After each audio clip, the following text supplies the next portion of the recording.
అనేక మంది ఎంతో మంది వందల వేల సార్లు భారతదేశం మీద దండయాత్ర చేసిన లక్షల సంవత్సరాలుగా చెక్కు చెదరకుండా ఉండే ఏకైక ధర్మం ఏదైనా ఉందంటే ఒక హిందూ ధర్మమే. మన దేవాలయాలు చాలండి మన ధర్మాన్ని ప్రతిపాదించడానికి.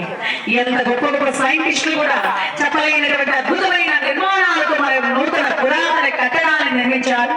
ఒక్కొక్క దేవాలయ గోపురాలు కొన్ని టన్నులు, కొన్ని వందల టన్నులు బరువు కలిగినటువంటి రాళ్లను ఆ రోజు ఏ టెక్నాలజీ లేకుండా అంతంత ఎత్తుగా ఎలా నిర్మించారు. మరి పలానా రోజే సూర్యుడి కిరణాలు మరి భగవంతుడి పాదాల మీద పడతాయి, భగవంతుడి యొక్క మొహం మీద పడతాయి, భగవంతుడి యొక్క నడి బొట్టు మీద పడుతుంది.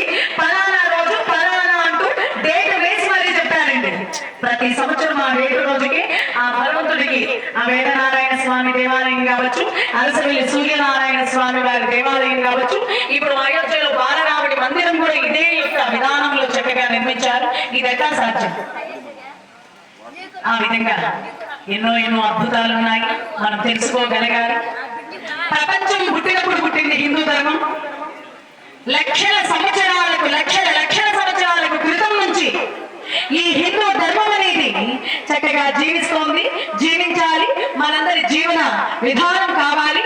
మనమందరము కూడా హిందూ ధర్మం కోసం పాటుపడదాం.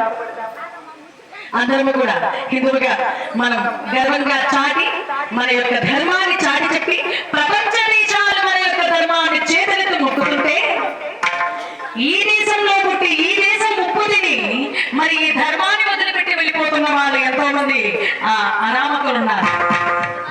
ఇది చాలా బాధాకరమైనటువంటి విషయం. అలాగే హిందూ ధర్మంగా ఆ ధర్మాన్ని చాటి చెప్పడం కోసమని ఎంతో మంది మహానుభావులు పాటుపడుతున్నారు. హైదవ శంకరారావు అంటూ మన హైదరాబాద్ లక్షల మందితో సభ చేశారు. ఎంతో మంది మఠాధిపతులు పీఠాధిపతులు హిందూ ధర్మం కోసం ఎన్నో గొప్ప గొప్ప ప్రసంగాలు చేశారు.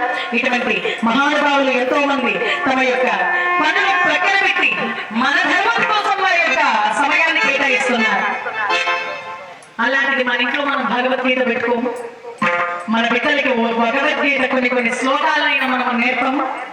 మన బిడ్డలకు మన కట్టుబట్టు గొప్పదనాన్ని మనం చెప్పం.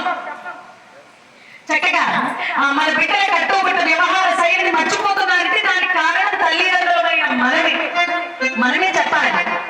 మన సినిమా వాళ్ళు కాదు తల్లి, ఇది జీవితము, ఇది నటన కాదు, ఇలాగే ఉండాలంటూ తల్లిదండ్రులు చెప్పాలి. మన ధర్మం కోసం చెప్పకపోతే కొన్నాళ్ళకి ధర్మం అనేది ఇలా ఉండేదని మనం బుక్కులో చదువుకోవాల్సినటువంటి రోజులు వస్తాయి.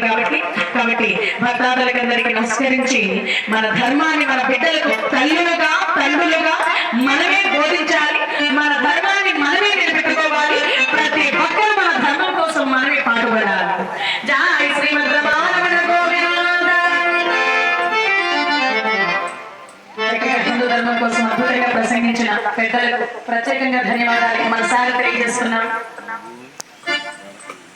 మన భూమి భారత భూమి, ఈ ధర్మం కోసం ప్రాణాలు వదిలిన మహానుభావులు ఎందరో ఒకసారి వాళ్ళని స్మరించుకుంటూ కథా ప్రవేశం చేద్దాం.